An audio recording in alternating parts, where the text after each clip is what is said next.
Ya, kembali di Market Buzz, pemirsa, sebelum kami berbincang bersama analis, ada beberapa data ekonomi, diantaranya adalah ada data mengenai uang beredar di Indonesia secara year on year dan juga bulan Mei, kemudian ada data mengenai neraca perdagangan Hong Kong dan pemesanan barang tahan lama inti secara month on month dan juga di bulan Mei Itu dari di Amerika Amerika ya. Serikat. Ya. Oke. Kemudian kita ke emiten pemirsa, ada ABBA akan RUPS, ada ADMG, kemudian APLN, Roti pemirsa WSBP dan juga WIM rencananya ini akan RUPS hari ini ada sekitar 6 emiten. Kemudian ada TRST akan KUM dividen tunai. Itu dia sekitar 7 agenda dari emiten hari ini. Dan untuk membahas pemirsa ya, tema kita kali ini adalah terkait dengan dampak dari Bursa Efek Indonesia yang mengimplementasikan penutupan kode domisili investor mulai hari ini. Kita akan berbincang bersama dengan Mas Henrico Gani selaku investment analyst dari Stockbit. Selamat pagi Mas Henrico. Selamat pagi Mbak Prisa. Ya. Terima kasih sudah bergabung sama kami Mas Henrico di pagi hari ini di Power Breakfast. Ya. Oke, Mas Henrico langsung saja kalau gitu ya. Bagaimana Anda melihat dampak implementasi penutupan kode domisili investor ini terjadi setelah 6 bulan yang lalu yaitu Desember, bursa menutup juga kode broker. Nah, ada dampak yang akan signifikan nggak ya ke proses transaksi trading di bursa atau gimana? Ya, mungkin kalau untuk penutupan domisili broker, mungkin dampaknya ke ini ya, penurunan volume. Cuman saya rasa dampaknya nggak akan terlalu signifikan dibandingkan dengan penutupan kode broker 6 bulan yang lalu. Karena memang kalau kita lihat sama seperti kode broker lalu ya, sebenarnya kan setelah akhir hari itu masih diperlihatkan gitu ya. Dan kebanyakan teman-teman yang menggunakan metode scalper atau day trader itu lebih banyak menggunakan kode broker dulu dan mereka sudah beradaptasi ya dengan keadaan itu dengan menggunakan technical, running trade dan lainnya gitu. Jadi saya rasa penutupan foreign dan domestik ini nggak terlalu berdampak signifikan untuk pergerakan pasar. Baik, oke. Tapi bicara mengenai alasan, tentu saja bursa memiliki alasan di balik ini semua. Semoga memang ini dapat memberikan dampak yang positif lah ya. Baik, satu informasi yang kita kemudian juga ingin bahas dan juga konfirmasi kepada Anda, Mas Henrico, adalah terkait dengan sentimen The Fed yang mereda. Lalu bagaimana Anda memproyeksikan signifikansinya terhadap pergerakan IHSG hari ini? Apakah akan menopang penguatan IHSG di perdagangan hari ini, Mas Henrico?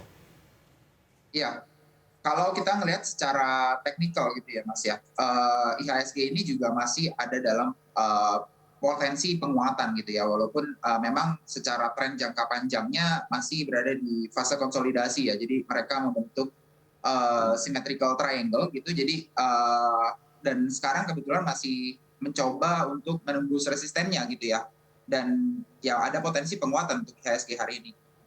Ada potensi penguatan hari ini. Nah, selain hari ini kan pasti investor lebih senang untuk melihat jangka medium to long ya, berarti bukan hanya trading per hari.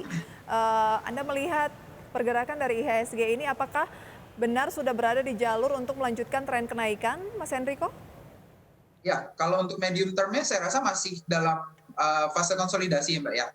Jadi IHSG akan mencoba untuk menembus level 7.200-an dulu sebagai resistennya, resisten selanjutnya gitu ya. Dan kalau memang bisa tembus baru akan mengkonfirmasi pergerakan dari bullishnya gitu ya. Tapi kalau enggak, masih saya rasa kita masih akan ada di fase konsolidasi gitu Mbak.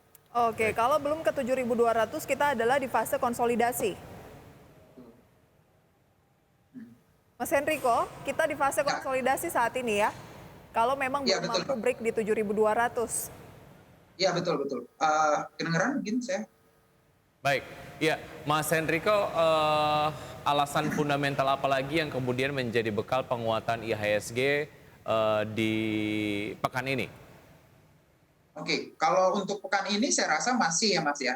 Sebenarnya sentimennya tidak jauh berbeda dengan pekan lalu dan beberapa pekan lalu juga. Jadi yang menjadi perhatian adalah sekarang ekonomi di negara maju gitu ya Mas ya, di Amerika dan Eropa gitu terutama, yang sedang mengalami inflasi yang tinggi gitu. Jadi banyak investor yang khawatir bahwa Amerika ini akan mengalami resesi gitu kan.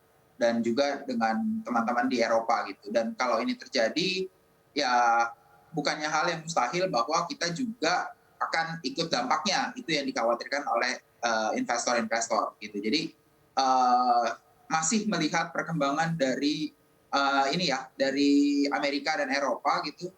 IHSG juga masih wait and see.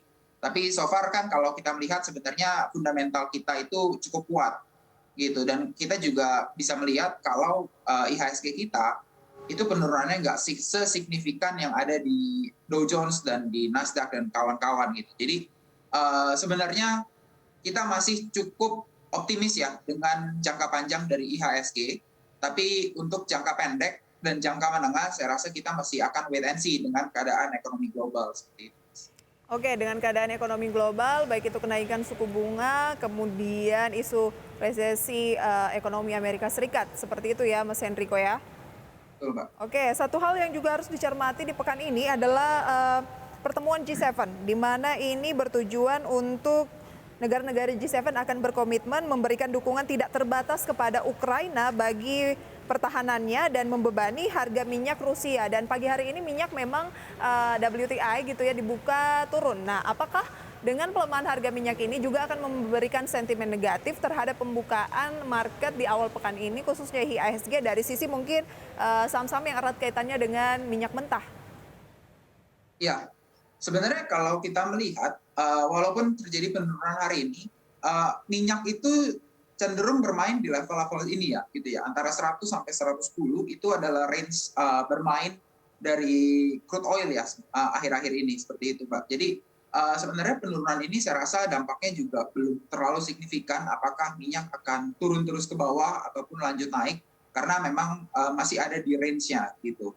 Dan kalau ditanya dampaknya ke saham-saham berbasis oil, ya saya rasa dalam jangka pendek ini pun juga belum berpengaruh cukup signifikan karena ya belum banyak gitu ya yang merespon dengan kenaikan harga oil setelah kemarin booming dari harga-harga komoditas ya beberapa bulan lalu seperti itu. Oke, harga dari minyak Anda bilang masih di range-nya gitu ya. Range-nya di kisaran berapa menurut Stockbit? Ya, untuk range-nya kisaran, kalau saya lihat ya berdasarkan pergerakan itu antara 100 sampai 110 ya. Jadi di kisaran itu selalu memantul naik dan memantul turun ketika mencapai 110-an gitu. Baik, Mas Henrico, terkait dengan pergerakan dari harga komoditas, khususnya komoditas yang ada di dalam negeri, secara proyeksi untuk inflasi di bulan Juni, seberapa besar ini kemudian menjadi fokus dari teman-teman di analis dan seberapa concern ini kemudian menjadi perhatian lah di teman-teman di pasar modal di Indonesia? Oke. Kalau untuk inflasi, saya rasa memang inflasi ini kan menjadi momok ya bagi seluruh dunia, termasuk Indonesia juga kita sudah mulai mengalami inflasi. Tapi inflasi ini masih dalam target range dari BI dan kita yakin juga dalam bulan Juni inflasi akan ada kenaikan, tapi masih dalam target range dari BI gitu. Jadi saya rasa untuk inflasi sebenarnya masih cukup terkendali ya untuk di dalam negeri, Mas.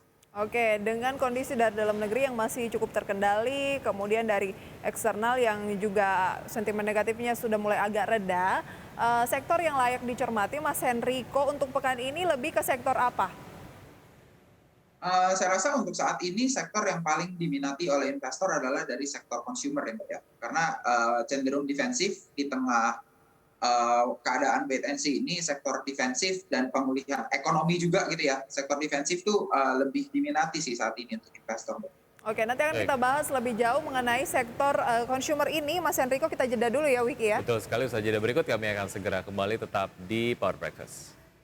Terima kasih pemirsa, Anda kembali bersama kami dan masih berbincang bersama dengan Mas Henrico Gani selaku investment analis dari Stockbit. Tadi dengan kondisi dari dalam negeri yang masih cukup terjaga, inflasi dinilai juga masih sesuai dengan proyeksi dari pemerintah gitu ya, dan dari eksternal agak mulai reda ditandai dengan Amerika yang mulai menguat signifikan dan juga bursa Eropa, Asia pada pagi hari ini pemirsa.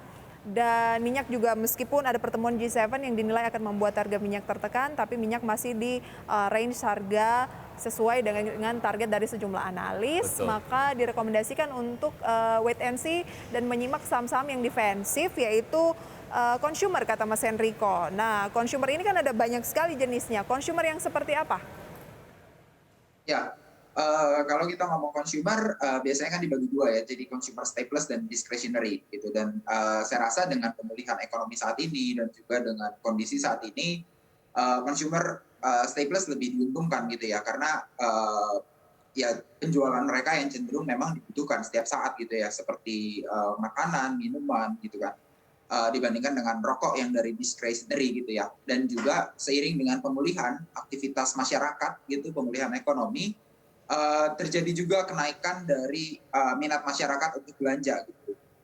Seperti misalnya kalau ke kantor mulai belanja makanan kecil seperti itu, dan saya rasa ini menjadi katalis juga buat sentimen buat sektor consumer.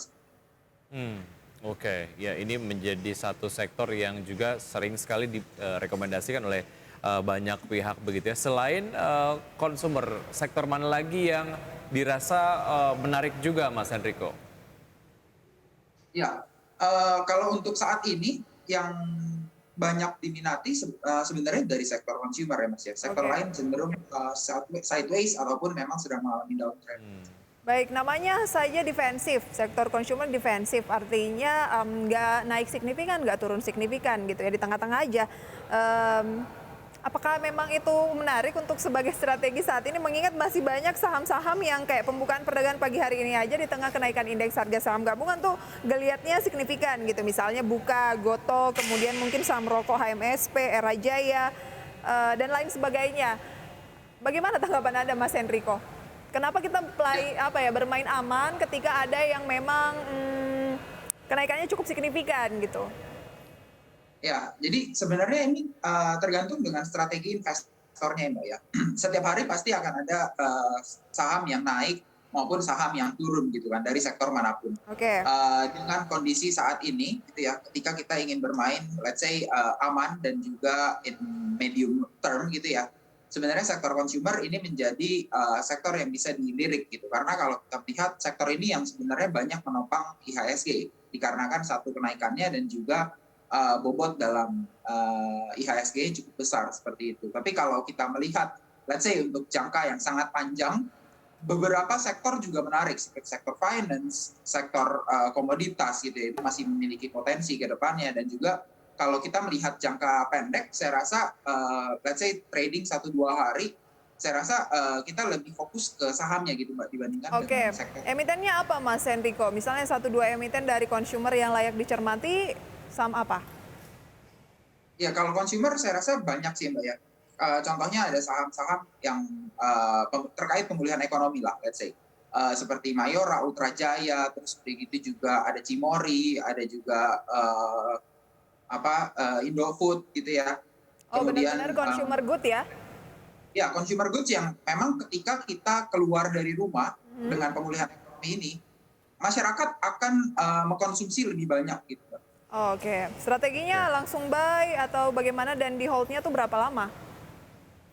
Ya, kalau ini cenderung bisa di hold untuk jangka panjang ya, karena kita bermain dengan fundamental, artinya kita memang juga bisa menunggu gitu ya, menunggu memang pemulihan ekonomi ini kan perlu waktu gitu, menunggu sampai ke puncaknya, dan saya rasa kinerjanya itu juga bisa kembali gitu Mbak, ke level pre-pandemic level. Baik, oke. Kita ke pergerakan dari Bursa Efek Indonesia ataupun IHSG di pagi hari ini terlebih dahulu, Mas Henrico, karena kita sudah masuk ke jam ataupun pembukaan perdagangan sesi 1 di hari ini. IHSG menguat 0,2% di level 7.058,273. Sementara itu Jakarta Islamic Index menguat 0,07% di level 591,405, dan LQ45 juga menguat 0,21% di level 1021,129.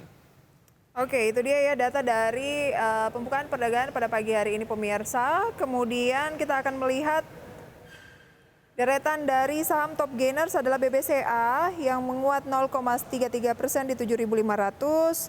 Kemudian pemirsa ada BMRI 0,6%, 8.350. Astra Internasional juga naik 0,37% di 6.700, dan SMGR 0,66%, 7.675. Ya, dan berikutnya adalah ini mengenai deretan saham yang masuk ke dalam jajaran top losers, di antaranya adalah BBRI melemah 0,46%, kemudian Telkom melemah 0,96%, WinAir melemah 6,9%, dan Harum melemah 3,58%. Oke, fenomena yang menarik untuk dicermati pada pagi hari ini adalah BEI, yaitu tadi implementasikan penutupan kode domisili investor mulai hari ini, sehingga dari data RTI saya nggak bisa lihat lagi tuh Wiki net foreign sell, kemudian net foreign buy dari asing yang biasanya memang menjadi acuan bahwa pagi ini asing masuk ke sini gitu. Mas Henrico, Anda tadi katakan nggak akan terlalu berdampak signifikan. Sebenarnya mungkin banyak yang masih bingung kode domisili ini itu maksudnya seperti apa sih? Ya, jadi kode domisili ini sebenarnya adalah yang kalau teman-teman investor ngelihat di RTI misalnya gitu ya, itu di bagian paling bawah itu ada tulisan foreign net buy atau foreign net sell gitu kan. Itu kali ini seharusnya udah nggak bisa dilihat lagi seperti itu. Dan juga kalau teman-teman biasa ngeliatin running trade, dulu di sebelah kode broker itu ada foreign dan ada domestic gitu ya, kodenya F dan D gitu ya. Dan itu ditutup pada real time, secara real time dari bursa. Oke, ini tujuannya mungkin kalau kita kemudian lihat seperti yang tadi disampaikan oleh Prisa di awal gitu ya, agar kemudian investor domestik yang terlalu tergantung terhadap langkah investasi yang dilakukan oleh investor asing ini kemudian dapat menentukan strategi investasinya sendiri tanpa fokus terhadap pergerakan ataupun fokus yang sedang dilakukan oleh investor asing, begitu ya? Kira-kira menurut Anda, Mas Henrico? Ya, betul. Jadi supaya nggak tergantung dengan satu jenis domisili investor ya. Kalau dulu kan lebih fokus, kalau broker summary itu kan lebih fokus ke satu house atau satu broker gitu ya. Nggak mengikuti satu orang lah, satu institusi gitu kan. Kalau saat ini lebih ke satu jenis investor yang berdomisili di luar Indonesia seperti itu, Mbak. Anda melihat Mas Henrico ini akan semakin meningkatkan minat masyarakat Indonesia untuk berinvestasi di pasar modal tidak dengan adanya kondisi ini, karena tidak bisa dipungkiri bahwa sebenarnya penetrasi pasar modal di Indonesia ini masih cukup rendah, dan dengan adanya penutupan kode broker kemudian juga kode domisili mungkin sedikit dianggap untuk para trader kurang menarik gitu. Menurut Anda bagaimana? Atau memang ini harapan dari pelaku pasar seperti Stockbit mungkin? Ya, kalau itu sih saya rasa enggak ya Mbak ya. Pastinya kita seluruh yang anggota bursa dan juga bursa pastinya ingin bursa kita penetrasinya lebih dalam lagi gitu ya. Banyak masyarakat yang lebih mengenal investasi di saham. Dan juga penutupan ini sebenarnya kalau kita benchmarking gitu ya ke bursa luar, saya rasa nggak ada bursa luar yang menampilkan siapa yang membeli, dalam arti kata domisilinya di mana gitu ya, foreign dan domestik. Karena kalau kita melihat pasar bebas gitu ya, pasar yang memang di pasar-pasar bursa di luar lah kita ngelihat, itu benar-benar bentuknya benar-benar bebas gitu ya, free will dari investor yang mau beli dan jual. Tinggal kita sebagai investor mau membeli karena pergerakan harganya, let's say menggunakan technical analysis ataupun karena fundamental dari perusahaannya gitu, menggunakan fundamental. Jadi fokus hanya terhadap fundamental dan juga teknikal saja begitu ya. Hal lain tidak usah kemudian diperhatikan gitu. Apakah itu berkaitan dengan sentimen asing dan lain sebagainya gitu ya.